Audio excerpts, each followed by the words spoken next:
إن الحمد لله نحمده ونستعينه ونستغفره أعوذ بالله من شرور أنفسنا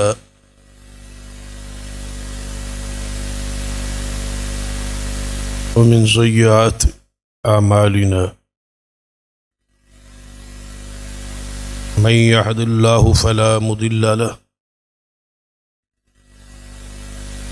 ومن يضلل فلا هادي له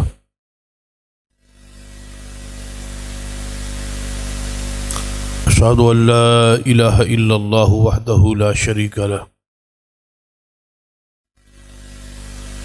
وأشهد أن محمدا عبده ورسوله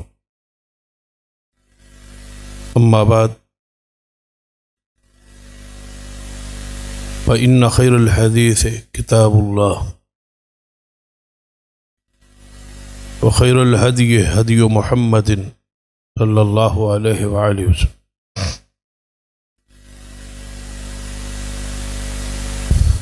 وشر الأمور محدثاتها كل محدثة بدعة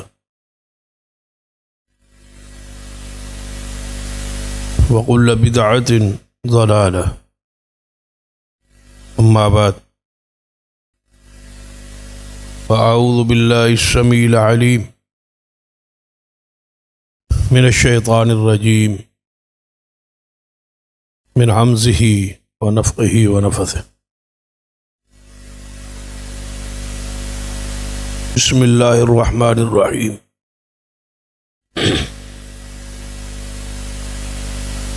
ومن تولى بعد ذلك فأولئك هم الفاسقون رب اشرح لي صدري ويسر لي أمري واحلل عقدة من لساني يفقهوا قولي رب زدني علما سبحان ربك رب العزة عما يصفون وسلام على المرسلين والحمد لله رب العالمين. حضرات،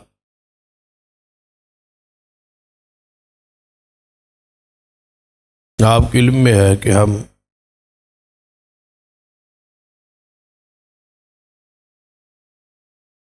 کئی خطبات الجمعۃ المبارک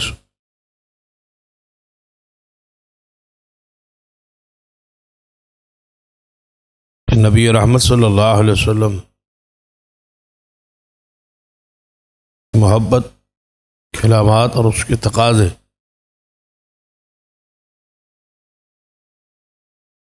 بیان کر رہے.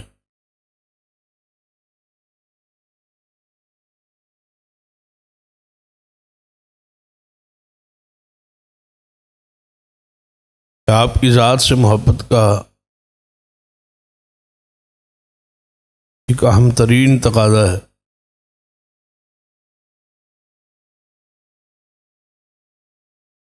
کہ آپ کی دین کی مدد کی جائے.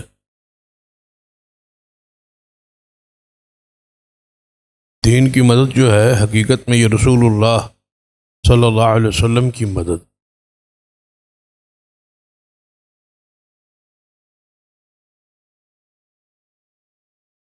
اور ہم پہ یہ فریضہ ہے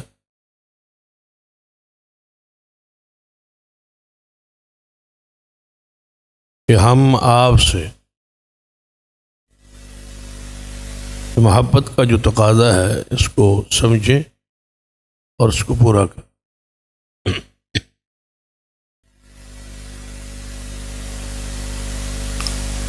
صحابہ کرام کا ایک گروہ انصار ہے.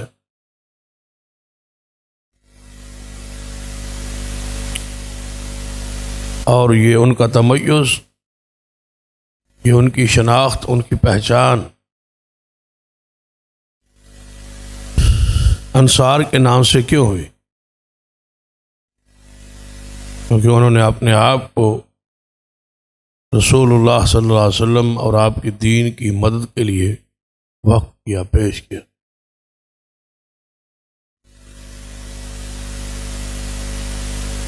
تو ان کی اس مدد کا تذکرہ قرآن پاک میں ہوا، احادیث میں بھی ہو،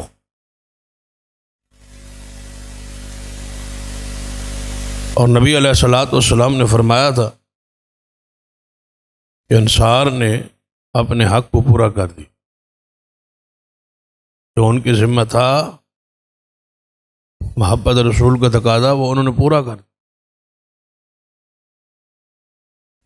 لیکن آپ نے ساتھ ہی فرمایا مہاجرین اور دیگر اصحاب پر اور میری امت پر ان کا یہ قرض موجود ہے، انہوں نے اپنا حق ادا کر دیا۔ پھر آپ نے فرمایا کہ ان کا خیال رکھیں، انصار کو معاف کرتے رہے۔ اس کی بنیادی وجہ یہ ہے کہ انہوں نے نبی علیہ الصلوۃ والسلام کی محبت کا یہ تقاضا جو تھا اس کو پورا کیا۔ نبی علیہ الصلوۃ والسلام کی دین کے لیے مدد کرنا بہت بڑی سعادت ہے جسے اللہ تعالیٰ عطا کر۔ آپ کے چچا ابو طالب نے کفر کے باوجود دین کے حوالے سے آپ کی مدد کی، پھیلانے کے حوالے سے، بیان کرنے کے حوالے سے۔ جو رکاوٹیں تھیں اور جو مصائب اور مشکلات تھیں، اس کا ابو طالب نے مقابلہ کیا، حتیٰ کہ آپ شیب ابی طالب میں اگر معصور ہوئے، بند ہوئے،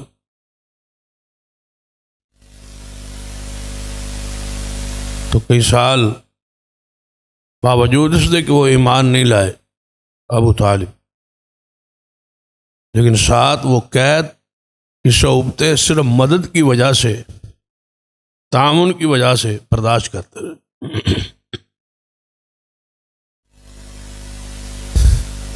اور ایمان نہ ہونے کے باوجود انہیں اس مدد کا قیامت والے دن فائدہ ہوگا۔ اندازہ کریں کہ مدد رسول کا جو ایمان کے ساتھ مدد کرے، اس کے اجر اور مقام کا آپ اندازہ رکھیں۔ چچا ایمان نہیں لایا لیکن مدد کرتا رہا، تو فائدہ کیا ہو؟ آپ سے پوچھا گیا، صحیح البخاری وغیرہ میں حدیث ہے، یا رسول اللہ صلی اللہ علیہ وسلم، آپ کا چچا ابو طالب جو آپ کی مدد کرتا رہا، تعاون کرتا رہا، اس سے اس مدد کا کوئی فائدہ پہنچے گا؟ تو آپ نے وضاحت فرمائی کہ ہاں، میری مدد کرنے کی وجہ سے میرے چچا کو جہنم کا سب سے ہلکا عذاب ہوگا، عذاب ہوگا لیکن اس میں تخفیف ہوگی، ہلکا ہوگا۔ کفار کو جہنم میں عذاب ہے، میرے چچا کو بھی عذاب ہوگا، لیکن ہلکا ترین، سب سے کم عذاب میرے چچا کو ہوگا، صرف اس وجہ سے کہ انہوں نے میری مدد کی۔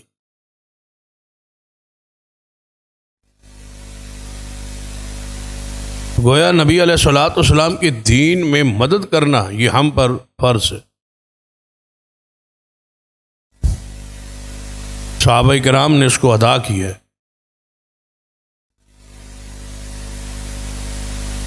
اور جس طرح سے حق تھا اس طرح پورا کیے۔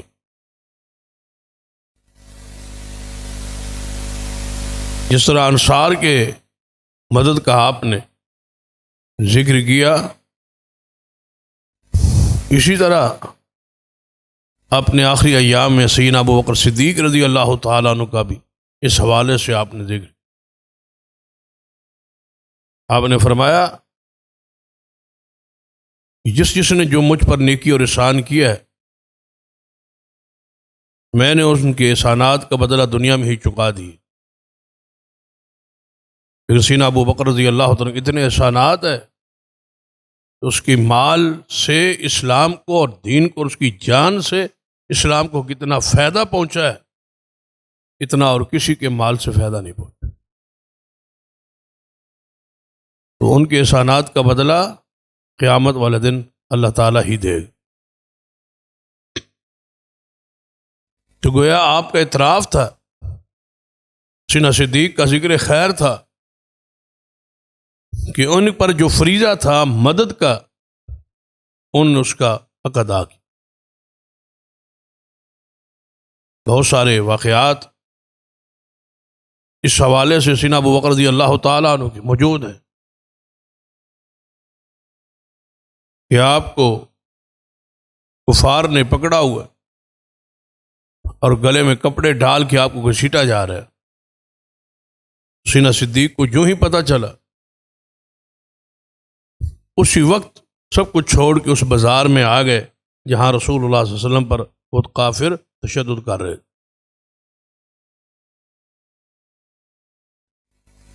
سب سے پہلے اور سب سے زیادہ حق آپ نے ہی ادا کیے۔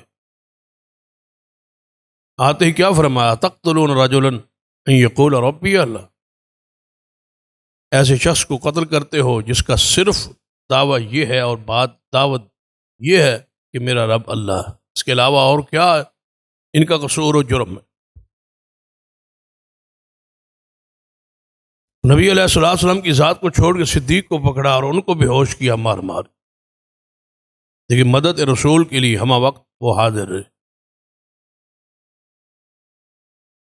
اسی طرح ہجرت کے سفر میں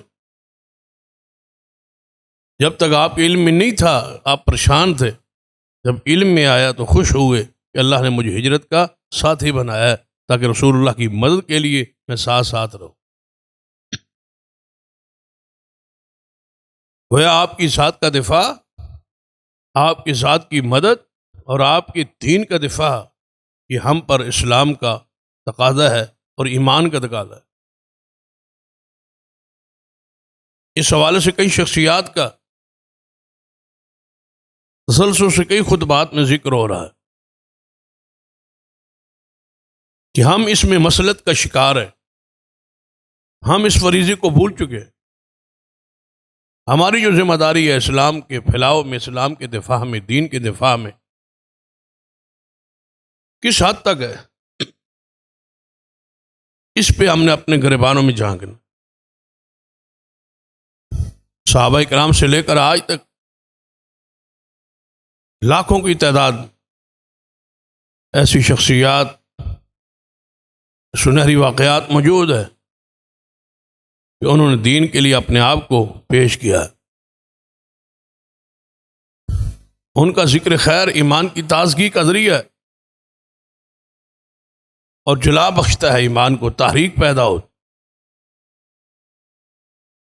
اس لیے اپنے اسلاف کو اس حوالے سے پڑھا کرے اور وہ لوگ اپنے ذہن اور دماغ کو صاف کرے جو کہتے ہیں بس نماز پڑھے، روزہ رکھیں، اپنے اعمال درست کرے، جو کوئی جاتا ہے اس کو جانے دے۔ لیکن ایسا نہیں ہے، اپنی اصلاح فرض ہے لیکن اس کے بعد قوم کی فکر بھی فرض ہے۔ لوگوں کو فتنوں سے بچانا، بدعات سے بچانا، خرافات سے بچانا، ایک ایک حدیث اور سنت کے لیے اپنے آپ کو پیش کرنا اور کھڑا ہونا اور تکالیف برداشت کرنا، یہ ہم پہ ضروری ہے۔ جتنے بھی کتب احادیث ہے، محدثین کرام نے کہ ہزاروں میل سفر کر کے ایک حدیث کو جمع کیا ہے، مقصد کیا تھا، نیت کیا تھی؟ دین کی مدد۔ یمن کا آخری حصہ ہے برق الغماد، تو ایک صحابی رسول کا قول ہے کہ اگر مجھے پتہ چلے کہ قرآن پاک کی کسی آیت کی تفسیر کوئی علم، کوئی بات، کوئی حدیث یہاں سے مدینہ سے لے کر برق الغماد تک وہاں ہزاروں میل کا سفر ہے، فرمایا وہاں مجھے پتہ چلے کہ وہاں ایک حدیث موجود ہے تو میں یہاں سے سفر کروں گا اس حدیث کو لینے کے لیے اور امت تک پہنچانے کے لیے۔ یہ غالباً سیدنا ابو درداء رضی اللہ تعالیٰ کا قول۔ تو یہ جو محدثین کے سفر ہے کس لیے ہے؟ وہ تو دین کے عامل تھے، دین عمل کرتے رہتے، لیکن ایک حدیث کو جمع کیوں کیا ہے کہ یہ دین کی مدد ہے اور ہم پر فرض ہے، اپنی آئندہ نسل کو فتنوں سے محفوظ رکھنا اور ان کو دین اصلی سود میں پہنچانا ہم پر فرض ہے۔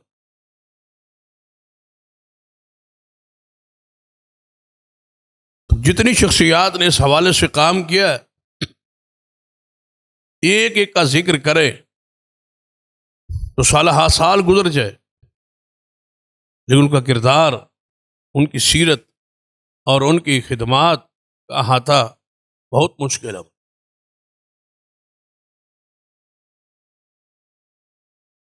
ہم نے ذکر کیا اصحاب رسول کے بعد ائمہ کرام میں سے امام مالک رحمہ اللہ اور امام احمد بن حنبل رحمہ اللہ، جن کے واقعات تاریخ میں بہت زیادہ معروف، جنہوں نے ایک ایک مسئلے کے لیے اپنے آپ کو پیش کیا، ایک ایک سنت کے زندہ رکھنے کے لیے کوڑے کھائے۔ پورا دین محفوظ ہے، موجود ہے، لیکن صرف ایک مسئلہ جس کا ذکر ہوا جبری طلاق کا یا خلق قرآن کا، پورا دین محفوظ ہے، ایک مسئلے میں جو ہے وہ لوگوں کے ذہنوں میں خلش پیدا کی جا رہی ہے، ائمہ کرام نے ایک مسئلے کے زندہ رکھنے کے لیے اپنے وجود کو، اپنی ذات کو پیش کر دی تاکہ دین اصلی حالت میں امت تک پہنچ اور محفوظ رہے، اور وہ اس آیت کی مصداق ٹھہرے، انا نحن نزلنا الذکر وانا لہ لحافظون، وہ دین کے کام آ گئے، دین کی حفاظت کا وہ ذریعہ بنے، ان کے ذریعے اللہ نے دین کی حفاظت کی ہے، دین کو محفوظ رکھا ہے۔ جن شخصیات کے ذریعے اسلام محفوظ رہا ہے اور موجود رہا ہے اور آج تک چمک اور دھمک رہا ہے، ان شخصیات میں ایک بہت بڑی شخصیت کا ذکر امام ابن تیمیہ رحمہ اللہ۔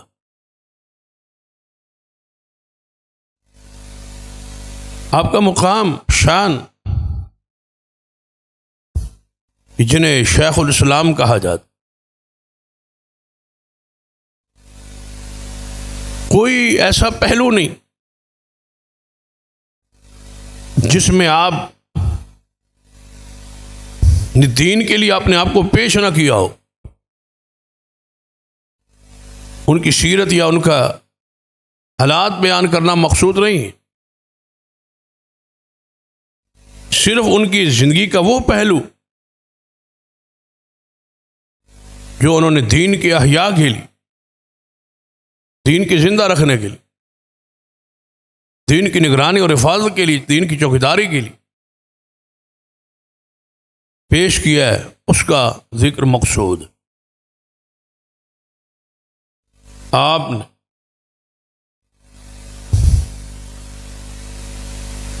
اس زمانے کے بہت سارے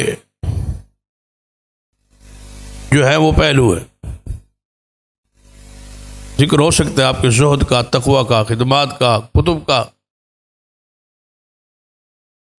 وہ بے شمار ہے، سینکڑوں میں ہے،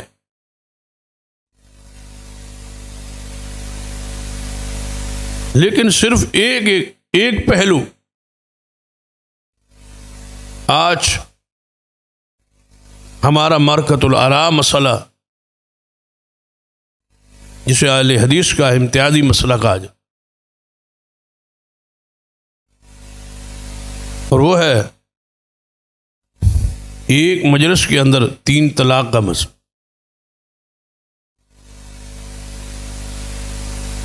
آپ جانتے ہیں کہ سارے مسالک ایک طرف ہیں،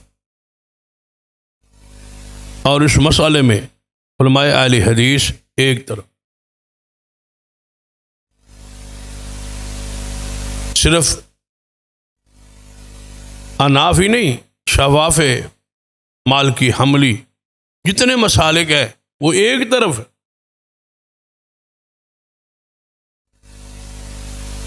اور پوری امت میں اہل حدیث اس مسئلے میں ایک طرف کھڑے۔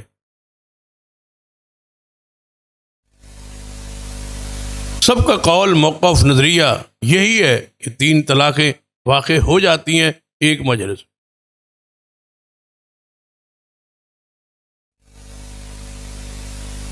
لیکن اہل الحدیث کا نظریہ یہ ہے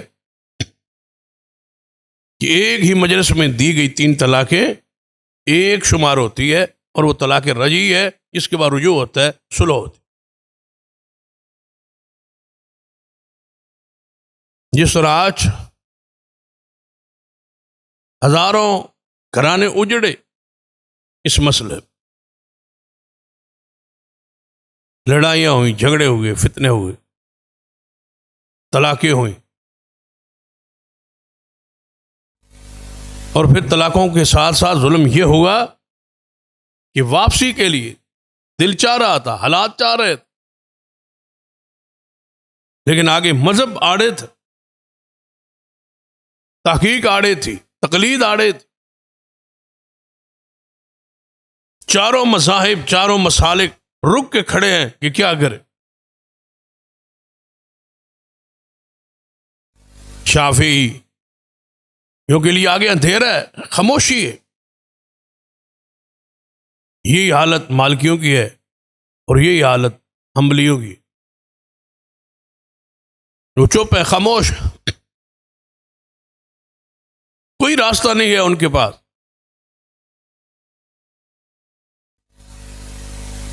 اس کے بعد صلح کا کوئی امکان ہی نہیں، کیونکہ مجلس کی 3 طلاقیں ہیں اور ہو چکی ہیں، لہذا واپسی کا راستے سارے مسدود ہیں، بند ہیں، وہ خاموش۔ لیکن حناف کا جو مسلک ہے، کیونکہ وہ ہیلوں کا ماہر ہے، ہیلے ان کا مذہب ہے، عقیدہ ہے، ایک مسئلے میں نہیں ہے، ہر مسئلے میں۔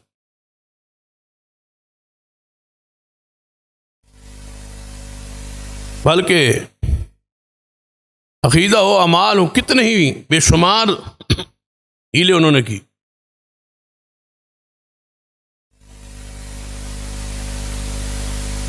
رمضان کے روزوں کے مسائل و احکام کے حوالے، زکوٰۃ کے حوالے سے، صدقات کے حوالے سے،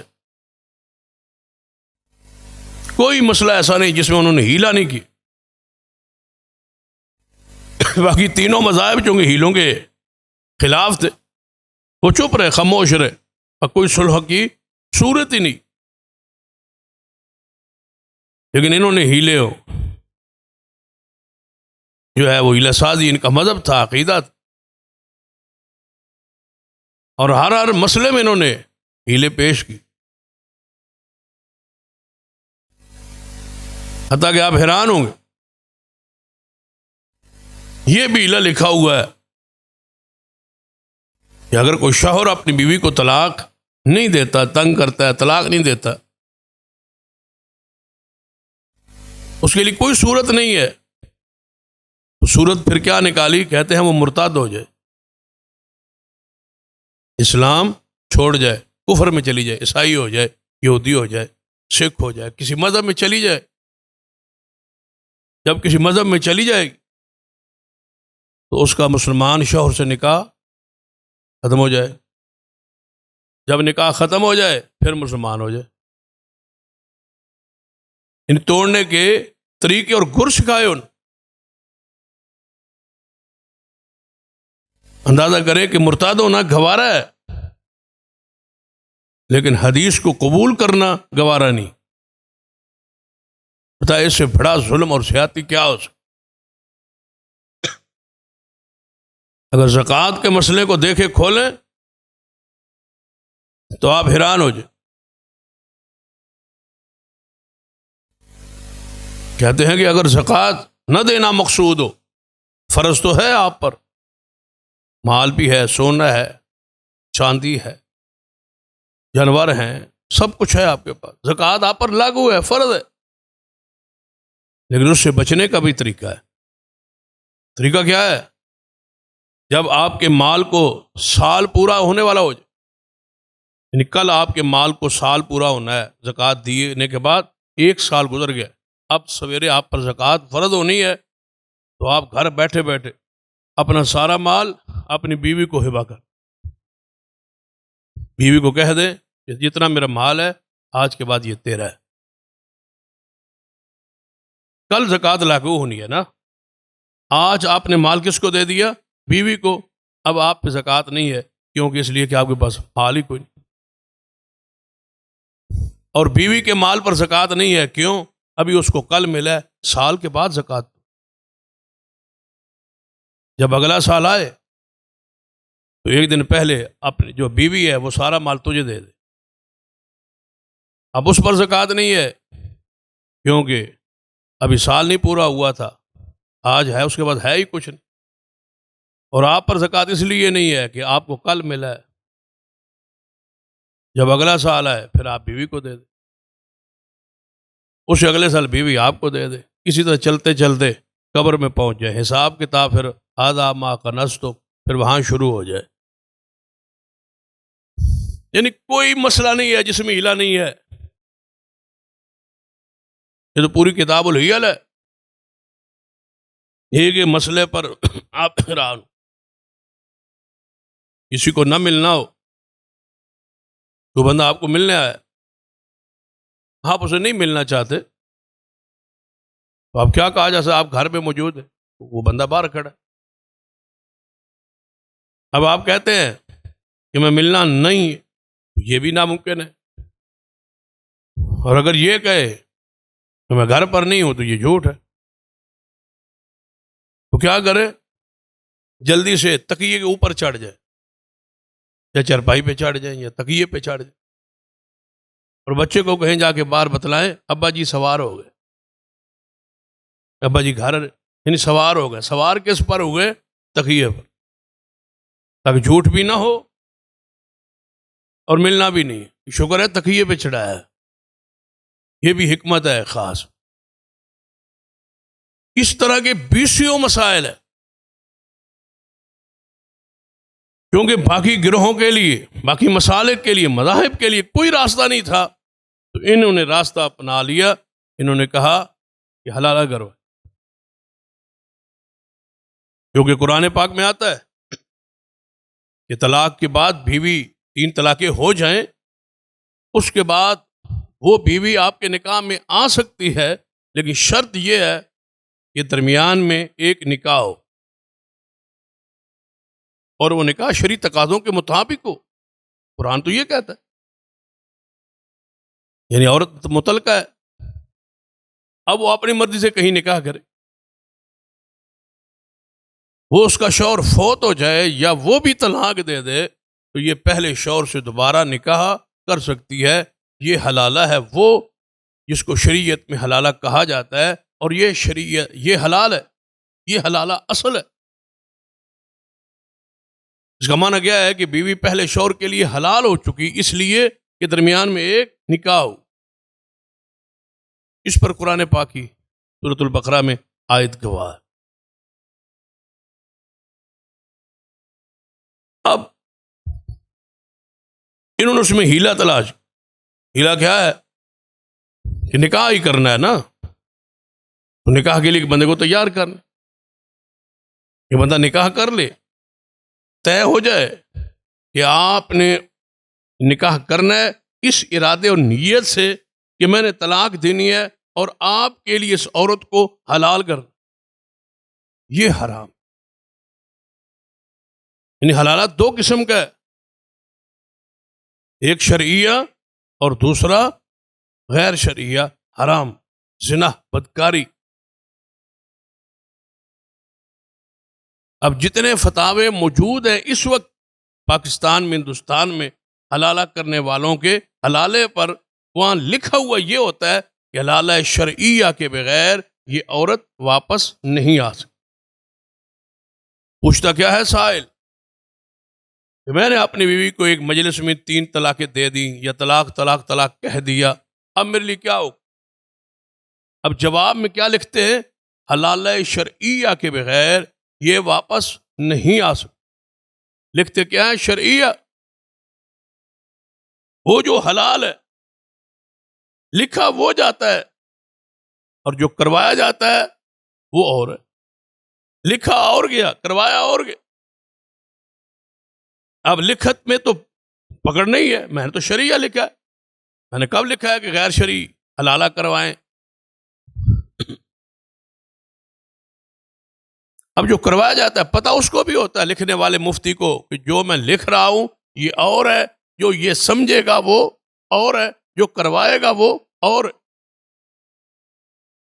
اب عوام کو کیا پتا اس پہ حلالہ لفظ لکھا ہوا ہے، یہ جا کے حلالے کو شروع کر۔ اور پھر مدارس میں بھی ہوتا ہے، کئی مدارس تو نامی نیٹ اس حوالے سے معروف ہے، خاص کر کراچی کے علاقوں میں، کہ وہاں جوڑا آتا ہے اور اپنی بیوی کو 3 دن کے لیے دے جاتا ہے حلالے کے لیے، اور پھر 3 دن کے بعد آگے طلاق بھی ساتھ لے کے وہ چلا جاتا ہے۔ حلالہ سینٹر موجود، ہیلے یہ ہیلہ ہے اور یہ حرام ہے، اور اس پر لعنت۔ لعن اللہ المحلل والمحلل لہ، رسول اللہ صلی اللہ علیہ وسلم فرمایا حلالہ کرنے اور کروانے والے پر اللہ کی لعنت۔ یعنی اس دور میں بھی تو یہ تھا، تو حضور نے لعنت کر۔ ابو داؤد کی وہ حدیث بھی معروف ہے کہ میں تمہیں بتلاؤں نا کہ کرائے کا سانڈ کسے کہا جاتا ہے؟ جس کو حلالے کے لیے تیار کیے۔ ایک مولوی نے، آپ حیران ہوں گے، اس نے کمال بات، یہ جو ہیلے ہولے میں نے بیان کیے، اس سے بھی بڑی بات، وہ کہتے ہیں حضور نے لعنت ہی کی ہے نا، اور کیا کیا؟ حضور نے لعنت ہی فرمائی ہے نا، اور کیا فرمایا؟ کہتے ہیں ہو سکتا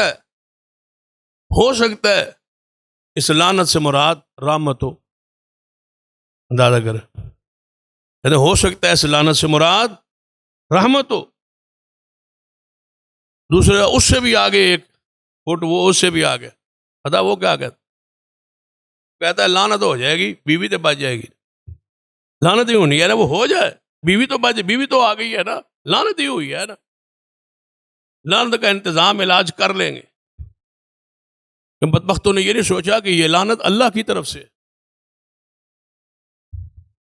جس پر دیکھے، جس پر کون لعنت بھیجے اور کہے وما ارسلناک الا رحمت للعالمین۔ ان احادیث کو اگر پڑھا جائے جن پر رسول اللہ نے لعنت کی، آپ حیران ہوں گے کتنے بڑے وہ گناہ ہیں جن پہ رسول اللہ صلی اللہ علیہ وسلم لعنت فرما۔ تو 3 مذاہب کے لیے تو کوئی راستہ ہی نہیں تھا۔ کچھ آج اس دور میں حملیوں نے اس جمود کو توڑا ہے اور حدیث پر آئے، لیکن شوافے اور مالکی وہیں اندھیرے میں اب بھی پھر رہے، کیونکہ ہمارے ملک میں یہ نہ ہونے کے برابر ہے۔ ہمارا ملک چونکہ اناف کی اکثریت، ہمارا زیادہ تر مخاطب یا ان کے عقائد و نظریات ہوتے، اس لیے ہوتے ہیں کہ ہمارا تعلق اور ہمارا واسطہ ان لوگوں سے ماحول میں، معاشرے میں۔ انہوں نے یہ ہیلا نکالا ہے، جنہوں نے ایک ایک مسئلے میں ہیلا نکالا ہے، طلاق تو ان کے لیے کوئی مسئلہ ہی نہیں۔ ہزاروں گھر اجڑے، زنا ہوئی، بدکاریاں ہوئی۔ کتنے سگے بھائی ہیں جنہوں نے اپنی بھابھیوں سے حلالے کے لیے نکاح کی۔ اب دیکھنا ذرا، تصور کرنا کتنا بھیانک اور دردناک معاملہ ہے. بھائی نے حلالہ کر لیا، کئی دن بیوی کو عورت کو پاس رکھا، پھر چھوڑ دیا اپنے بھائی کے لیے. اب دونوں بھائی گھر میں موجود ہیں اور وہ عورت بھی موجود، وہ سفر میں بھی جاتا ہوگا. جس عورت سے وہ خلوت اختیار کر چکا ہے، بھائی اس کے گھر میں موجود ہی نہیں ہے، وہ اس کی بیوی رہ چکی ہے. بتائے وہاں کون سا جرم ہے جو نہیں ہوتا ہو. لیکن اللہ کا فضل ہے کہ ہزاروں گھر ایسے بھی ہے جن کی عزت اور غیرتوں کو علماء اہل حدیث نے قرآن و سنت کی روشنی میں محفوظ رکھا. لیکن یہ ساری بات بیان کرنے کا مقصد، سب سے پہلے جس شخص نے اس پر آواز اٹھائی ہے وہ امام ابن تیمیہ رحمہ اللہ. کتاب و سنت کے دلائل کی روشنی، جمود تھا، تقلید تھی، گمراہیاں تھی، ماحول تھا. امام ابن تیمیہ رحمہ اللہ جہل میں نظر بند رہے. اس جن مسائل کی وجہ سے ان میں یہ پہلا مسئلہ امام ابن تیمیہ رحمہ اللہ نے جس پر آواز اٹھائی. آپ بتائیں ابن تیمیہ سے لے کر آج تک وہ سینکڑوں سال گزر چکے، کتنے گھر آباد ہوئے ہو. ہمارے چند سالوں کے اندر ہم کئی بستیاں، کئی ڈیرے، کئی علاقے، کئی برادریاں، کئی قوم، قبائل اور کئی مساجد ایسی ثابت کر سکتے ہیں جو اسی فتوے کی بنیاد پہ قائم، جن کی عزتیں محفوظ ہوئی، غیرتیں محفوظ. اتنے 100 سال سے لے کر آج تک ہم تو 2 4 10 15 20 واقعات بیان کر سکیں گے نا. اس کے علاوہ تو ہمیں علم بھی نہیں. کتنے ہزاروں واقعات. اور آپ کے علم میں کہ کئی ایسے واقعات پہ ہوئے کہ حلالے کے لیے نکاح ہوا اور بندہ پکا ہو گیا، اس نے چھوڑا ہی نہیں، اور وہ دیکھتا رہا جو حلالہ کروا رہا تھا کب آئے واپس، لیکن واپسی نہیں ہوئی. آج تک وہ انتظار. ایک نہیں 20 ایسے مسائل ہیں. لیکن آج ابن تیمیہ رحمہ اللہ کا ذکر، شیخ الاسلام رحمہ اللہ کا ذکر کرنا مقصود ہے آپ کے اسلاف کا، کہ انہوں نے دین کے دفاع کے لیے اپنے آپ کو پیش کیا. وقت کا حاکم، وقت کا ماحول، علماء سارے ایک طرف ہے، پوری دنیا جمود میں ہے. ابن تیمیہ رحمہ اللہ اس مسئلے کو لے کے کھڑے ہو گئے کہ قرآن یہ کہتا ہے طلاق 2 مرتبہ ہے، اور تم ایک ہی مرتبہ دے کے گھر سے فارغ کرنا یہ مسلط اسلام کے خلاف. حکمرانوں جیل میں ڈال. ابن تیمیہ رحمہ اللہ جیل میں جانے کی پہلی وجہ اور پہلا سبب یہی ہے. اس پر آج آپ کھڑے ہیں تو کیا ہمارا حق نہیں بنتا کہ ان کا خطبات میں ان کا ذکر خیر کریں اور ان کے لیے دعا کریں، جن کی یہ صدقہ جاریہ آپ کھڑے. یہ حوصلہ ملا ہے ہوگا نا. عدالتیں ایک طرف ہے، قانون ایک طرف ہے، سارا ماحول ملک کا ایک طرف ہے، لیکن ہمارا فتویٰ ایک طرف ہے. مجال ہے کوئی انکار کر سکے؟ اور ایک فتویٰ میرے علم میں ابو السلام مولانا محمد صدیق رحمۃ اللہ علیہ سرگودے وال جامع علمیہ، اللہ ان کی قبر پہ کروڑوں رحمت. ایک واقعہ تحصیل پھیرا میں پیش ہے. اس وقت تو یہ تحصیل نہیں، بہت پرانا واقعہ. تو وہاں سے فتویٰ لینے کے لیے بندے یہاں آئے، مولانا محمد صدیق رحمۃ اللہ علیہ نے وہ فتویٰ دی یہ رجوع ہو سکتا ہے. وہ یہاں سے نکلے اور بھیرا میں مفتی تھے پیر کرم شاہ صاحب، ان کے پاس چلے۔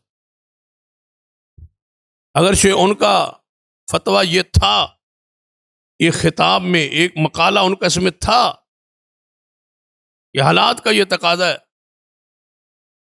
وقت کا یہ تقاضا ہے کہ ایک مجلس کی 3 طلاقوں کو ایک شمار کیا جائے، یہ وقت کا تقاضا ہے۔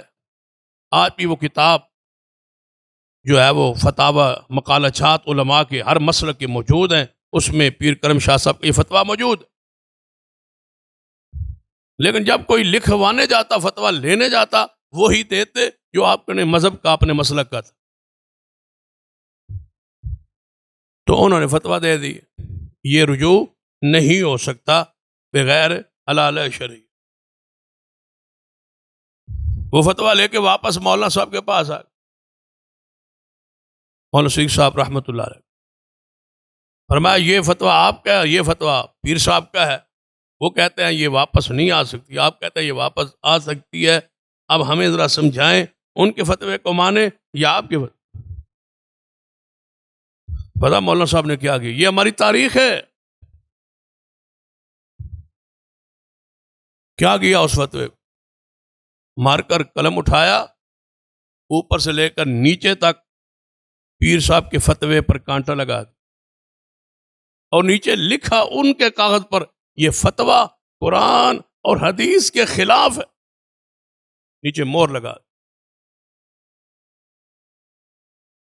اور پوچھنے والے سے کہا جاؤ آپ پیر صاحب کے پاس، میرا فتویٰ دکھاؤ اور اس کو کہو کہ یہ کاٹو، جس طرح تمہارا فتویٰ کاٹ دیا گیا، تم کاٹ کے نیچے لکھو کہ یہ فتویٰ قرآن و حدیث کے خلاف ہے۔ اگر پیر صاحب کاٹ دے تو ان کے فتوے کو مان لینا، واپس آنے کی ضرورت نہیں۔ یا پیر صاحب کے پاس فتویٰ مولانا صاحب کا پہنچا، پتہ کیا کہا؟ کہتے لے جاؤ، اوپر قرآن لکھا ہے، حدیث لکھی ہے، میں میرا دماغ خراب ہے، میں کاٹوں؟ نہیں کاٹ سکتا۔ آج بھی ہمارے فتوے کو دنیا کی کوئی طاقت کاٹ نہیں سکتی، اور حنفیوں کا یہ مسئلہ آج بھی ہم کاٹنے کے لیے تیار ہیں۔ یہ مسئلہ کتاب و سنت کے مطابق نہیں ہے،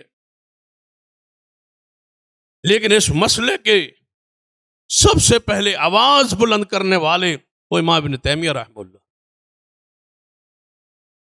جنہوں نے کتاب و سنت سے اخذ کیا، تقلید کے جمود کو توڑا اور کہا کہ ایسا ہے جیسے میں کہہ رہا ہوں۔ پھر صدیاں بیت گئی ہے، جو ہمیں جرأت نصیب ہوئی اس ماحول میں کہ عدلیہ ایک طرف ہے، قانون ایک طرف ہے، آئین ایک طرف ہے، علماء سارے ایک طرف ہے، اہل حدیث کا فتویٰ سلو کروا رہا ہے اور جا رہا ہے۔ یہ جرأت امام ابن تیمیہ رحمہ اللہ نے سب سے پہلے اس امت کو بخشی، حوصلہ ملا ہے، شجاعت، دلیری ملی ہے، تحریک ملی ہے کہ ہمارا فتویٰ کتاب و سنت کے مطابق ہے، اس کو کوئی رد کرنے کی ہمت جرأت نہیں کر سکتا۔ عدالتوں میں بھی گئے ہمارے فتح وجہ، مجال ہے کسی جج نے انکار کیا ہو، لکھا ہے ججوں نے، اگرچہ ہمارا آئین یہ کہتا ہے اور جو مروجہ ہمارا مذہب ہے وہ یہ کہہ رہا ہے، لیکن یہ فتویٰ کتاب اللہ کے مطابق ہے اور مصطفیٰ کی سنت کے مطابق۔ یہ ہم ابن تیمیہ رحمہ اللہ جو کھڑے ہو، جیل میں کیوں گئے؟ امام ابن تیمیہ رحمہ اللہ ایک انتہائی باریک مسئلے پر کھڑے ہو، اس کے ساتھ ساتھ دوسرا مسئلہ بھی طلاق سے متعلقات۔ لوگ قسم اٹھاتے، کسی سے معاہدہ کرتے، کسی کوئی بات کرتے تو کہتے اگر یہ میں کام کروں تو میری بیوی کو طلاق، اگر میں یہ کام نہ کروں تو میری بیوی کو طلاق۔ طلاق کو قسم کے مفہوم میں، تقید کے مفہوم میں بیان کرتے تاکہ سننے والا یہ یقین کر لے کہ یہ اب طلاق اٹھا رہا ہے بیوی کی، تو لہذا یہ بات ہر صورت پوری کرے۔ یہ حلف تھا بالطلاق، حتیٰ کہ حجاج بن یوسف نے اپنے حکومت اور خلافت کے لیے طلاق کے لفظ کو بیعت میں شامل کر لیا۔ جو میری بیعت توڑے گا اس کی بیوی کو طلاق۔ ہر بندے سے یہ بیعت لے، آگے یہ طریقہ چل نکلا۔ بادشاہوں کی بیعت میں یہ الفاظ آ گئے۔ امام ابن تیمیہ رحمہ اللہ نے پورے علماء امت سے کا موقف اپنی جگہ، امام تیمیہ رحمہ اللہ نے فرمایا یہ لفظ اس طرح کہنا طلاق واقع نہیں ہو، یہ بندہ ہانس ہوگا، یہ بندہ قسم کے معنی میں لے گا، یہ قسم ہوگی، اگر توڑے گا تو قسم کا کفارہ دے گا، یہ معنی قسم کا لیا جائے گا، طلاق کا نہیں، کیونکہ جو بندہ جب یہ قسم یہ بات کرتا ہے اس کی نیت طلاق دینے کی نہیں ہوتی، اس کے ذہن میں یہی ہوتا ہے کہ یہ کام ہر صورت میں نے کرنا ہے، بعض دفعہ نہیں ہو پاتا تو اس کی ارادہ تو اس وقت طلاق کا نہیں ہوتا، لہذا نیت کی بنیاد پر میں اس فتوے اور اس کو قسم مانتا ہوں، طلاق نہیں مان۔ بڑے بڑے علماء نے کہا، انہوں نے کہا نہیں مان۔ حکومت وقت کے موقف سے ٹکر لی اور کہا یہ بیعت میں یہ لفظ نہیں ہو سکتا۔ امام تیمیہ رحمۃ اللہ کھڑے رہے، جن کی بنیادوں پر آپ جیل میں۔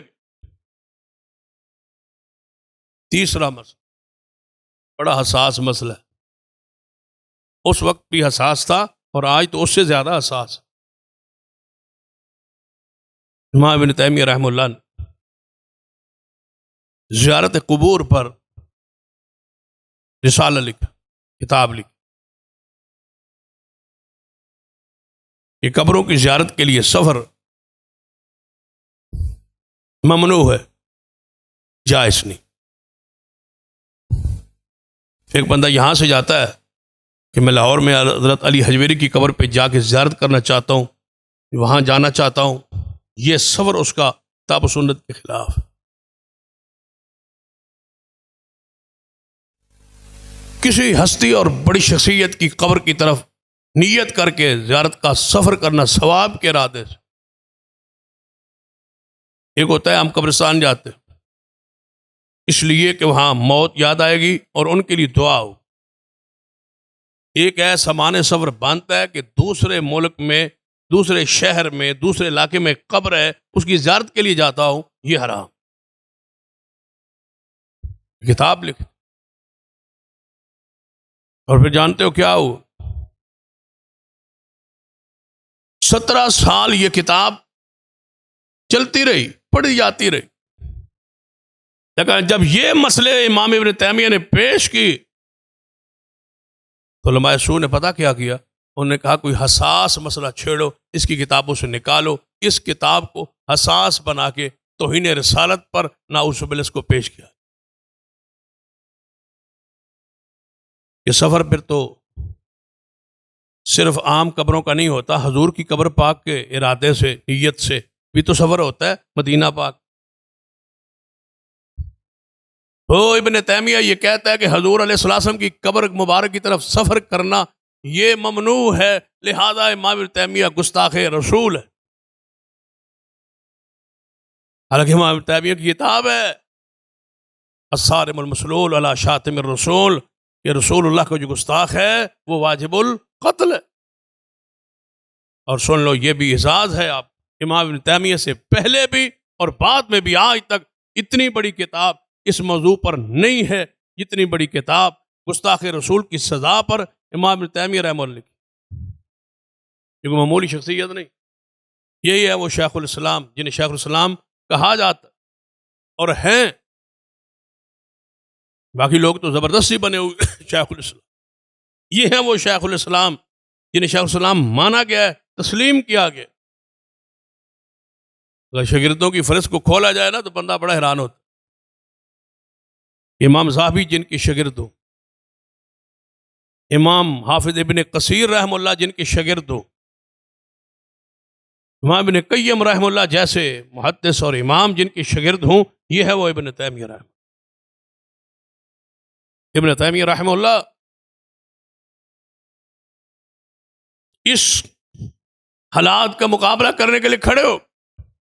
فرمایا حدیث رسول ہے، نبی علیہ الصلوۃ والسلام نے فرمایا 3 مساجد ایسی ہے جن کے لیے سامان سفر باندھا جا سکتا ہے. زیارت کے لیے یہاں سے گھر سے آپ ارادہ کریں گے کہ میں جا رہا ہوں زیارت کے لیے مسجد حرام کو.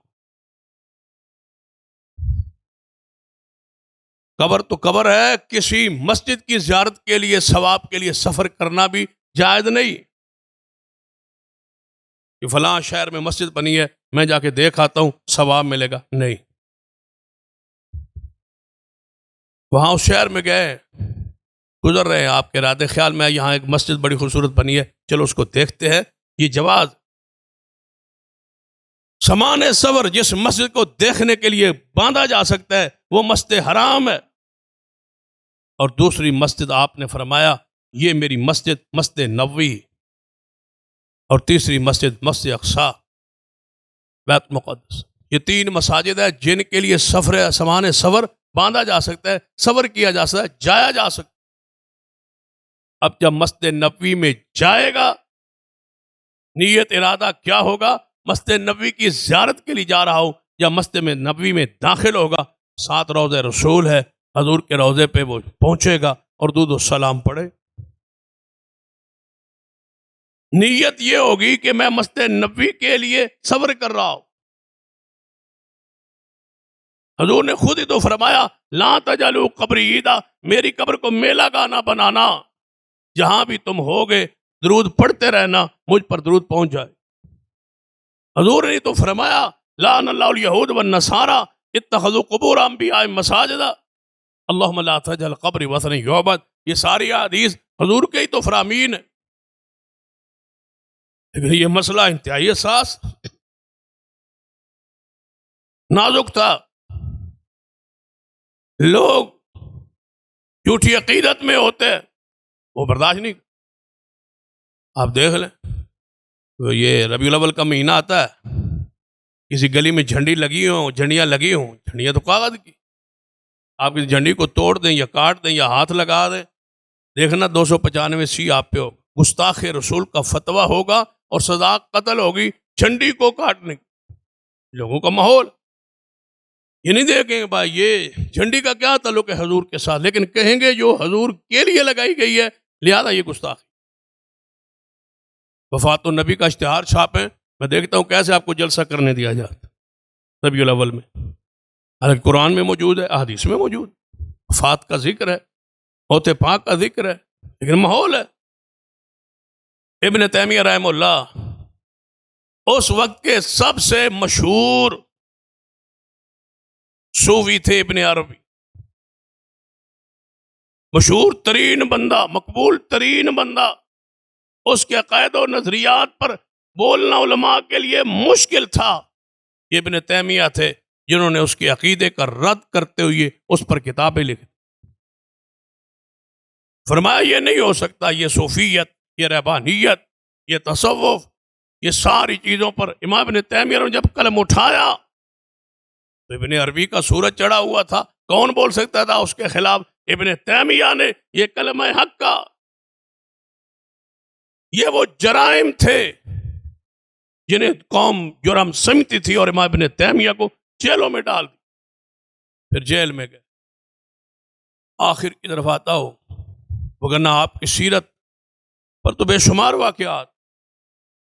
جیل کی طرف لایا گیا، گرفتار ہو، سامنے یہ تھا، اندر سے بیماری اور بھگیاں اور تھی، پیڑے اور تھی. یہ انداز تھا. زیارت قبر نبوی صلی اللہ علیہ وسلم کے مسئلے کو عوام میں لا کے بنیاد بنا کے یہ مسائل تھے ابن تیمیہ رحمہ اللہ کے. لیکن حق کے لیے، دین کے لیے کھڑے رہے. اور آپ نے کیا فرمایا تھا؟ میرا دشمن کیا کر لے گا. بڑا پیارا جملہ فرماتا ہے میرا دشمن کیا کر لے گا، میرے سینے میں جنت تو میرے سینے میں ہے. اگر مجھے جیل میں ڈال دو گے، تنہائی مل جائے گی، اسلام کے لیے، دین کے لیے کوئی خدمت کر لوں گا. اور اگر ہجرت کے لیے شہر چھوڑ دو گے، چھڑا دو گے، نکال دو گے، ہجرت کی سنت پہ عمل ہو جائے گا، شہید کر دو گے تو جنت مل جائے گی۔ میرا دشمن میرا کیا کر لے، جیل میں ڈال دیا، پھر جیل میں رہے 80 مرتبہ، جیل میں اپنے بھائی سے، زین الدین سے 80 مرتبہ قرآن کا دور کیا، اور جیل میں کتابیں لکھنا شروع کر، پھر جیل میں تفصیل سے لکھی زیارت قبور و ابن تیمیہ، جس مسئلے کی وجہ سے جیل گئے، اس مسئلے کی پوری وضاحت جا کے جیل میں کی، لکھی کتاب۔ جب وہ کتاب باہر آئی جیل سے، انہوں نے کہا ہم نے تو ڈالا تھا یہ مسئلہ چھپ جائے، یہ تو اور کھل گیا، کہا ان کی کتابیں ضبط کر لو، کتابیں ضبط کر لی گئی، کاغذ نہ دو، کاغذ نہ دیا گیا، قلم لے لو، قلمیں لے لی، جیل میں کیلے ہو گئے۔ پتا کیا کیا؟ جیل میں کہیں کولے مل گئے، جیل میں کوئلے مل گئے، کوئلوں سے جیل کے جس کمرے میں بند تھے اس کے اوپر کتاب لکھنا شروع کر، جیل کی دیواروں کے ساتھ، باہر نکلتے جو دیوار ملتی اس پر حدیث پیغمبر یا کوئی دین کی کوئی بات لکھ دیتے تھے۔ یہ وہ ابن تیمیہ رحمہ قرآن کی تلاوت فرما رہے، پھر اللہ رتبہ دیتا ہے۔ جب اس آیت پر پہنچے ان المتقین فی جنات و نہر فی مقعد صدق عند ملیک مقتدر، تو امام ابن تیمیہ اس آیت پہ آگے جیل کے اندر روح پرواز کرے۔ اس آیت کا معنی کیا تھا؟ کہ بے شک متقی لوگ جنت کی نہروں میں ہوں گے، اور صدق کی، سچائی کی محفل و مجلس میں ہوں گے، یعنی جنت میں ہوں گے، اور اللہ کے قریب تر ہوں گے۔ یہ آیت پڑھتے پڑھتے دنیا سے چلے گئے۔ پھر جنازہ اٹھا، اعلان ہوا جنازے۔ مورخین نے لکھا ہے کہ امام احمد بن حنبل رحمہ اللہ کے بعد دنیا میں اتنا بڑا جنازہ پھر کسی کا نہیں ہوا۔ دمشق کا کوئی انسان ایسا نہیں تھا جو جنازے میں شریک نہ ہو، اور بعض مورخین نے لکھا کہ 15,000 تک کے قریب ہم نے دیکھا کہ ان کے جنازے میں عورتیں آئی۔ جب دفن کیا جا رہا تھا تو 2 لاکھ سے زائد افراد قبرستان میں دفن کرنے کے لیے ابن تیمیہ کے پاس موجود تھے، اور ابن تیمیہ کو دفن جنازے کا اعلان ہوا نا، تو پتہ کیا ہوا؟ جب جنازہ جا رہا تھا اور دنیا دیکھ رہی تھی، اور پھر جنازے میں پتہ کون تھے؟ امام ابن کثیر خود جنازے میں موجود تھے۔ فرماتے ہیں میں ایک اونچی جگہ پہ کھڑا ہو کے جنازہ دیکھ رہا تھا، تو میری نظر جہاں تک جا سکتی تھی انسان ہی نظر آ رہے تھے۔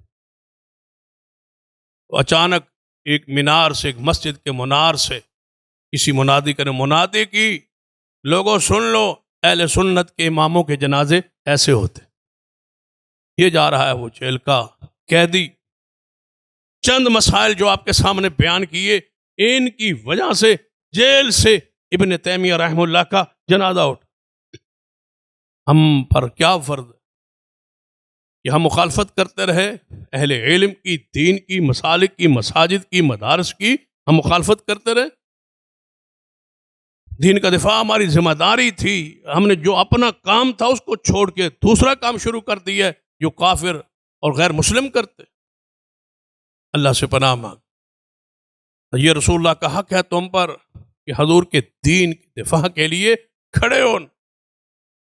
امام ابن تیمیہ رحمۃ اللہ علیہ کا جب جنازے کا اعلان ہوا، آپ بھی جاتے ہیں نا حرم میں، تو جب جنازہ ہوتا ہے تو اعلان ہوتا ہے یہ بچے کا ہوگا، اتنے میتوں کا جنازہ ہوگا، عورت کا جنازہ ہوگا۔